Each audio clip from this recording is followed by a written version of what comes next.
All right, welcome to the channel, everybody. Really excited to have my friend Austin Molt. Austin, thank you so much for being on today, man. Yeah, thanks for having me. I'm glad to be here.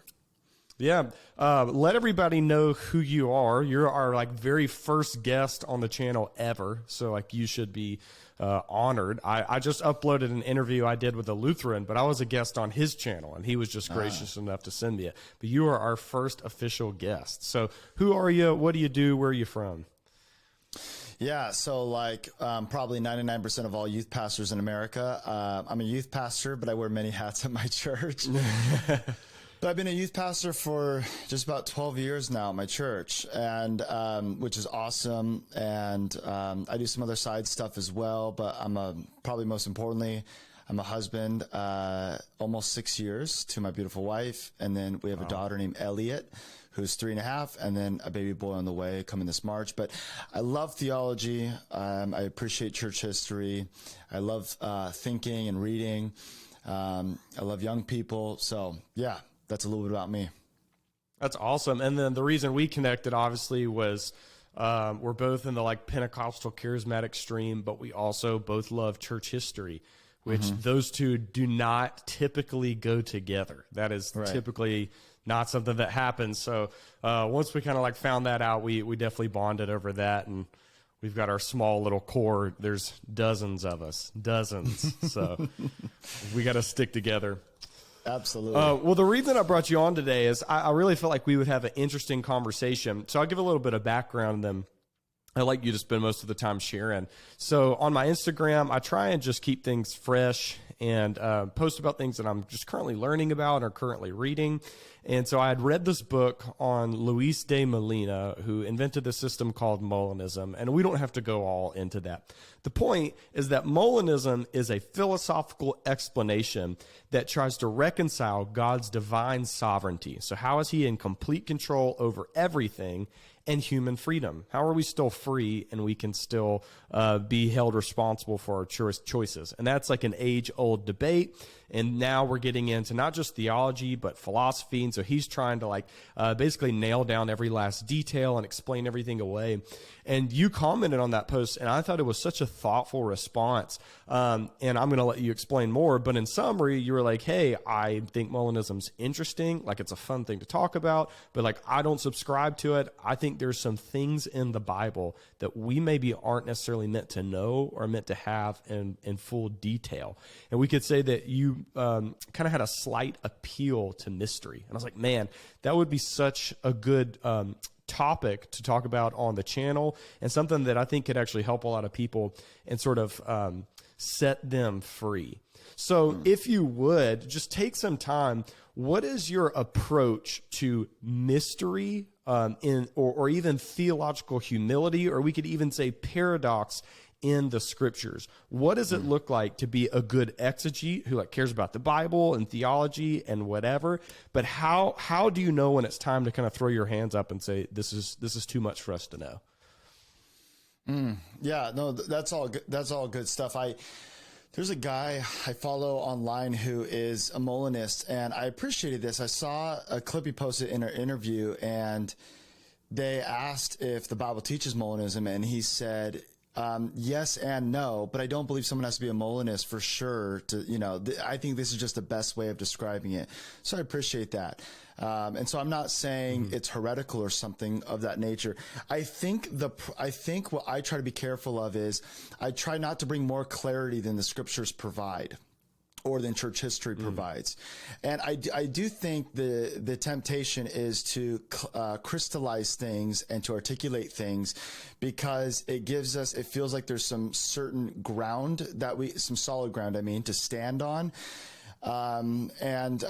People do this, for example, with the book of Genesis all the time. They take the first few chapters and they turn it into something, saying something that, Moses and the scribes never intended it to be, to read. And so for me, I think I want to be in consensus with church history where there's been consensus amongst them. So in other words, the reason I'm not into transubstantiation is because I don't believe there's consensus there amongst the East and the West and the different time periods. But where I do think there is consensus is that it is sacramental, and that Christ, there somehow, I'm experiencing Christ's death, or not death, sorry, his body and blood when I receive communion. Now, there is argument as to what that looks like. I'm familiar with four different approaches to describing or articulating what the sacrament of the Eucharist is, and one of those being Zwingli, and which is the symbolic view. So this is a great example where I go, I don't agree with him. I don't think he's, I don't believe that he agrees with what church history says, but I can be loose on the articulation. So, it's kind of the same thing with transubstantiation. I think it gets to a spot where we're so articulate, we're getting so defined that we're defining something that is mystical. Now, I know that my Roman Catholic brothers and sisters would say that though they're describing, for example, exactly what's happening with transubstantiation and how it's turning into the body and blood of Christ, they would still say there's a mystery there. Anyways, so I'm kind of riffing here for a moment, but that's where I tend to try to be gracious. Is okay. Where does Scripture not explicitly describe this, and where it's backed up within church history, where there's consensus there, I want to be in agreement with the church. And where there's not consensus, I want to be gracious. But at the heart of it, just to answer your question maybe a little bit more succinctly, I allow there to be mystery when it seems two things are to be true at once, right? I believe it was Kevin Conner who said all truth is tension. It's like a tent with a pole, and you have the two pegs. And Nathan and I were just talking about this last week. But Kevin Conner, who was a phenomenal teacher at Portland Bible College, I believe he's the one who said that. But those two tensions, they bring the truth together. That's where there's some sort of mystery in the sense of we can't fully explain it. So I believe the Bible teaches, and I think everyone in church history for the most part teaches that humans are making decisions, that God is not ordaining us to hell. At the same time, I do believe that God is sovereign. I believe that he is moving everything. I believe he's predestined me. And I have been predestined to be saved. I believe that faith is a gift from God. And I don't know exactly how those two things work together. But I believe that the Bible affirms both of them. I believe God hates the sinner and he loves them. That's what it says in the Bible. That's what it says in the Bible. So I believe both of those. Okay, so I'll stop there, but that would be some introductory thoughts. That's good. I mean, the last statements that you just made, the last minute, there are Lutherans around the world, probably one of them watching, jumping up and down, because like that is their thing, is this holding intention and that mystery. I've heard it said before that all heresy is a breaking of the tension. Yeah. So I think what you're saying, you've got good historical precedent for, because you've got I'm not as caught up on my heresies. I think it's Eutychianism, which is that because Christ is God and man, well, he's got a new nature. His human nature and his divine nature like absorbed into one another because he's God and man, and now he's this like demigod or whatever. Or you've got Nestorianism that's like, well, because he's God and man, well, then he must have two persons, and he must have a divine nature and a human nature, and he's just kind of linked together. And so what it's trying to do is answer this very mysterious question where we can say who Christ is, which he's one person with two natures, but we can't ease the tension. We can't solve the mystery. It's just there. Yeah. I do think the temptation on the other side of it And this is, this is definitely more of the kind of the Eastern's emphasis is the mystical, right? But the temptation on the other side is it leads into it can lead into a sort of progressive theology. Because it's not willing to put stakes in the ground. And I'm not for that at all.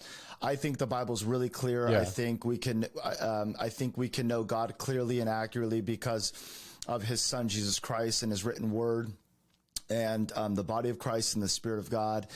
But there's obviously a limit to our knowledge and our understanding. I mean, I think it was John, even in the New Testament, who said that, if we wrote down everything Jesus taught and did, we couldn't fill up all these books. And, I do think there is something to be said that's like, well, yeah, there's more to Jesus' ministry than we even know about.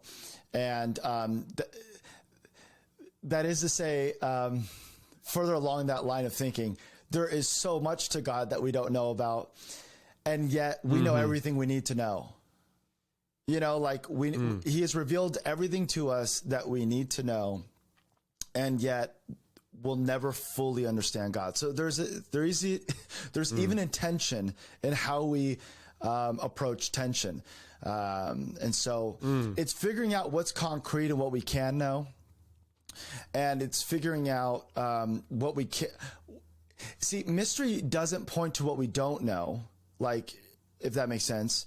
It just means we don't know how the road ends. We don't know how the things link together or how they're operating together fully. We can't articulate them. And here's the truth. I don't even understand my own consciousness. I don't understand, there's so many things even to my own life that are mysterious to me, but I'm just used to it. You know what I'm saying? And so I think it's everywhere. Yeah.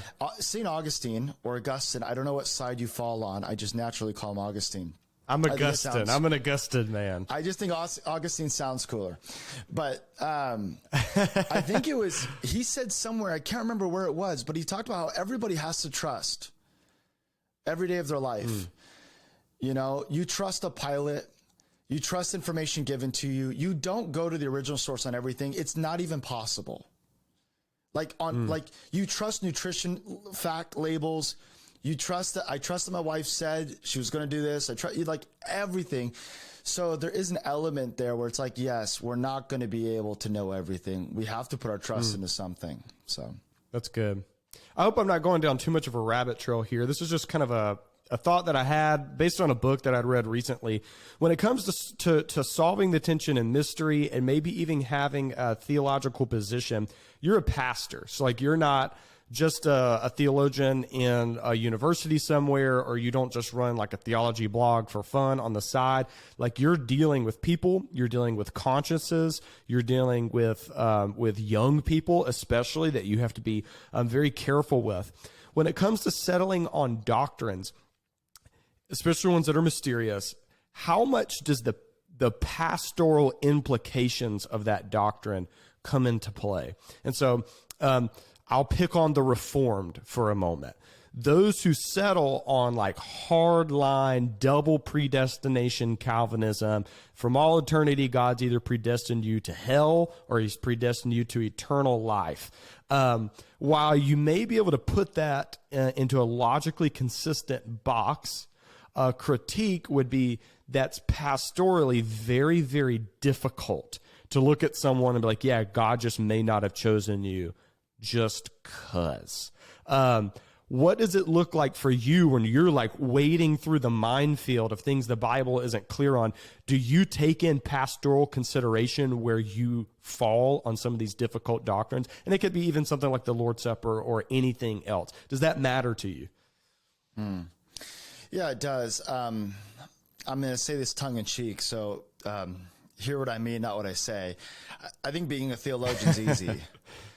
You know what I mean? And I don't actually mean being a theologian's easy. I don't actually mean that. But what I mean is,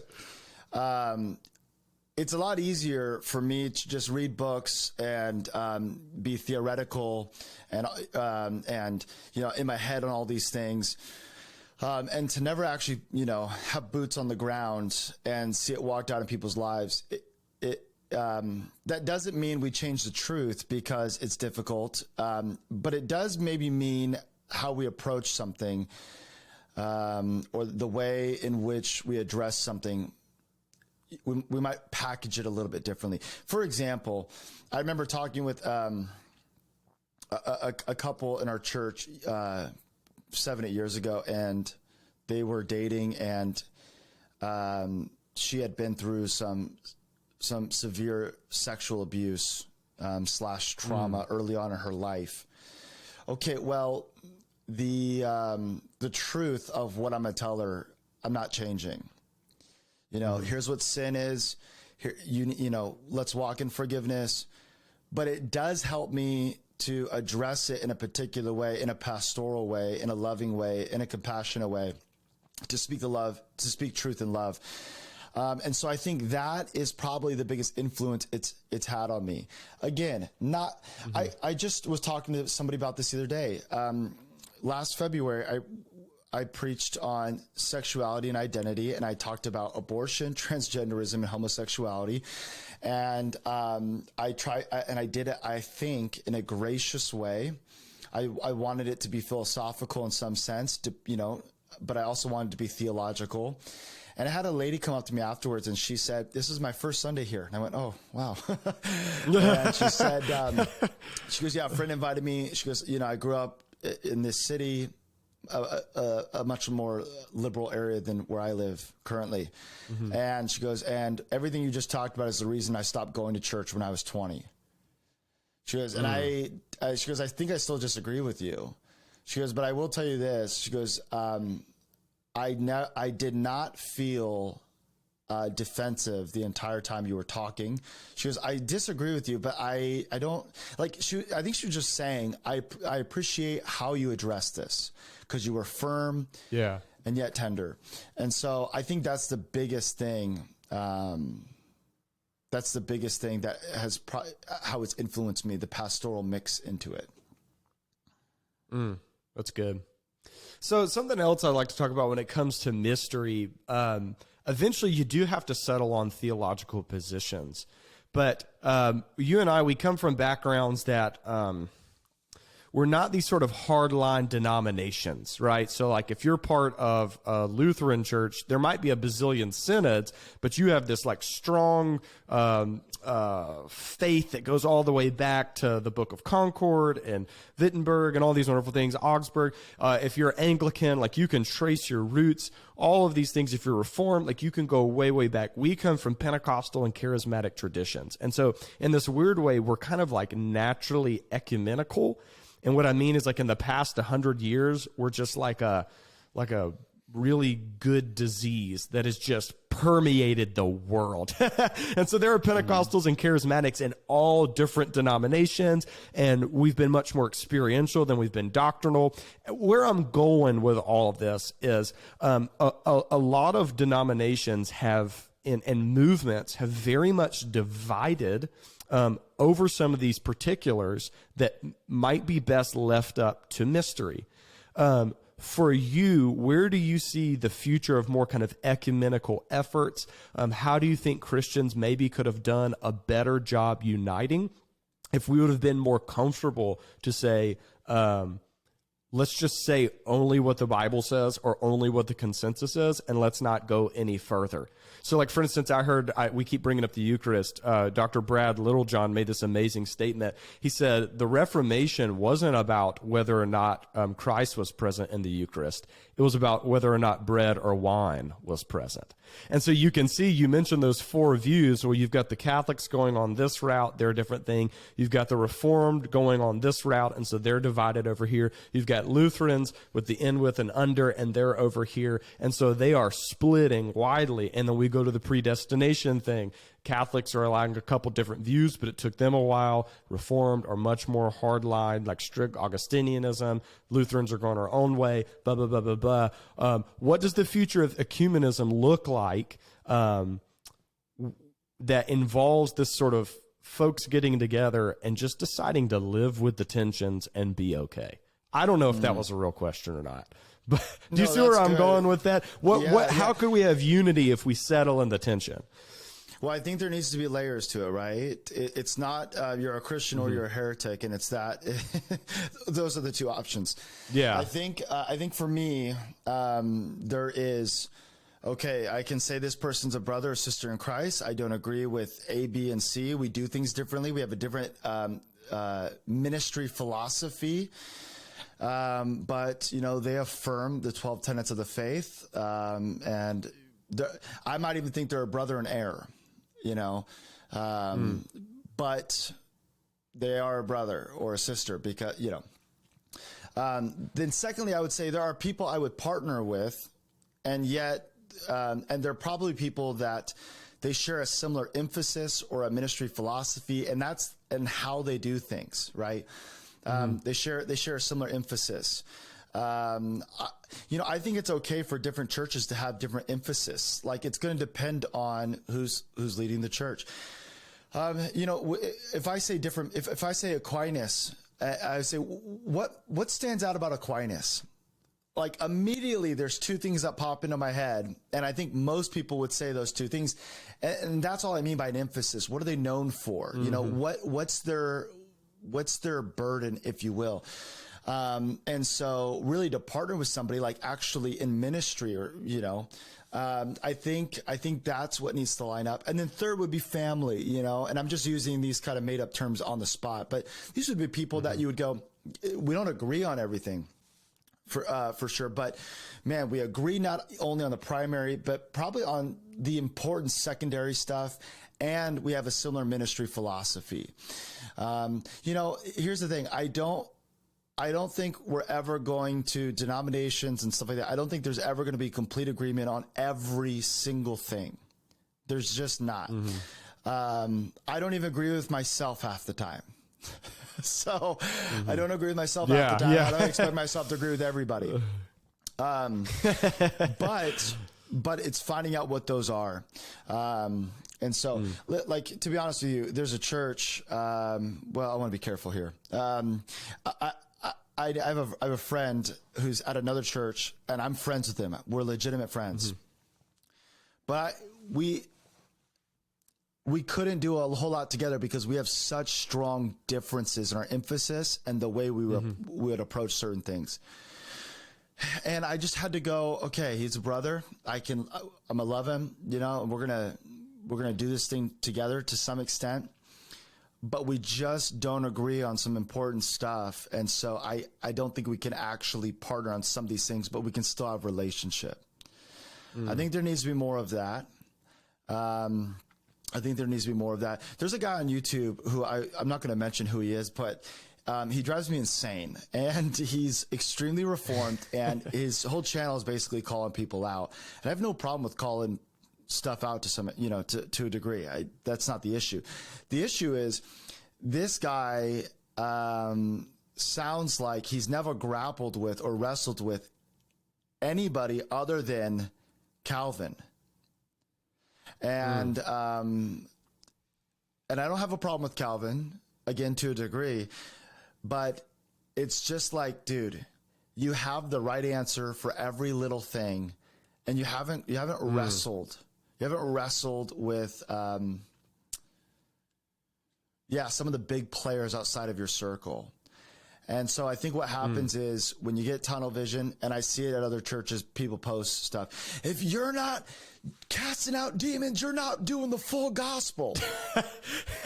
You're not, like, I see it all the time. And I'm just like, what happens is this: if you can't clearly state kind of your layers of what, of when you'll work with somebody and when you won't, your conviction and your emphasis actually then just bleeds into, this is what you have to be if you're going to be a Christian, and you can't make a distinction. So I think that's the issue. And I think if we can solve that, we'll become more ecumenical. That's good. Well, something you've touched on it earlier, and you can like say this kind of briefly if you'd like to. What is your general approach? So, I'm trying to figure out the way to put this. You never want to be that guy that never has to defend the Bible, that never does theology, that never does the hard work. When anybody questions you on anything you believe, you just go, it's mystery, bro. It's just mystery. Like, I don't know. What's the balance for you where you're like, yeah, I'm still a good theologian, and like I've rolled up my sleeves and I've done the hard work. How do you live in that tension? I mean, I think aside from what I said earlier about church history, I just go, okay, where's our consensus? That's where the hard convictions stops for me, and then there is wiggle room after that. Mm-hmm. Beyond that, it'd be some of the hermeneutics or the exegetical methods. So, it's finding out, okay, why was the book of Genesis written, and who wrote it, and what's the audience? It's all those kind of basic questions. And then what that does automatically is it takes off some of the potential things that you're looking for in the book of Genesis. And so, if you're looking through all of the book of Revelation, and you're looking for where Russia and America are identified in the book of Revelation, but no, if we just take a step back and we go, okay, what's the audience? What's this written for? And then you realize, oh, John's not seeing a vision, and most of this book is just totally irrelevant to the audience he's writing it to. That kind of removes some of the problems you're going to face or things you're looking for in the text. So I think there's some of those things, but I think I mentioned this earlier, but I think my overall answer is just, oftentimes it's when two things are true at once, and we don't have a great explanation on this side of eternity for how they operate together. So I can kind of describe to you, I can describe to an extent what it means that Jesus is fully God and fully man. But if you're going to ask me how the inner workings of that actually function in his ministry, I can't. I don't know if you ever heard this, but Pastor Bill Johnson, there's a lot of stuff that Pastor Bill Johnson at Bethel Church says and does that I like. And there's some other stuff that it's not my cup of tea, and that's okay. Right. But I remember him talking about this multiple times, how he said, Jesus, fully God, fully man. If he performed the miracles he did as God, I'm impressed. But if he did them as a man in right relationship with God, it gives me hope and faith that I can walk in the miraculous. So I go, okay, what do I want to agree with him on? I want to agree with him on, okay, Jesus did some miraculous stuff. The same Spirit lives in me. I do want to trust my Lord, that he is going to work through my life when I'm obedient in faith. I want to agree with him on that. I can't agree because I cannot understand how you could make the theological or the philosophical assessment that somehow Jesus is performing miracles apart from divinity, and I have no clue how you can get there. So I don't know how those two things work together. And so that's where I go, yeah. I think that's where the mystery lies. How do these two things work together? I don't know. Yeah, so it's not, really what I'm like, what I think you're saying here, what I'm getting is it's not the lack of exegesis. It's just really good exegesis on two different things that seem like puzzle blocks that you can't put together, that God can. Like, you've done the work. You're not just being lazy. It's just once you get the final product from all of this hard work, you go, I don't know what I'm supposed to do with this, but God does. Right. Like, to me, it's like I don't know pretty much anything about cars, right? Like, I'm not a car guy. I have to get friends to help me, change my oil. Like, I just don't, like, I know how to install a battery in a car, and that's about it, and put gas in it. Right. But even with a battery, like, of a car, I understand what a battery is. I understand what a car is. I understand the use for it, but I'm going to need to talk to somebody who really knows. If I'm going to, like, I don't actually know how it works, like the inner workings of, okay, well, how do they manufacture the battery? You see what I'm saying? There's just a limit to how I understand how what it is and how it works together with everything else. There's just a limit to what I can understand at its core. I mean, we said this earlier, but how do we fully understand consciousness? I mean, we kind of, like, we do to an extent, but there's even the brightest minds, it's kind of this weird thing where it's like, oh yeah, I'm a conscious being. What does that mean? Well, it means this. Okay. But if you just keep digging at a certain spot, you're like, yeah, I don't know. And this is true of even secular atheists, and humanists. Yeah. They can't explain 99% more stuff than I can. Because all you got to do is just keep going back on the trail. And at some point it's like, I don't know. I don't really know.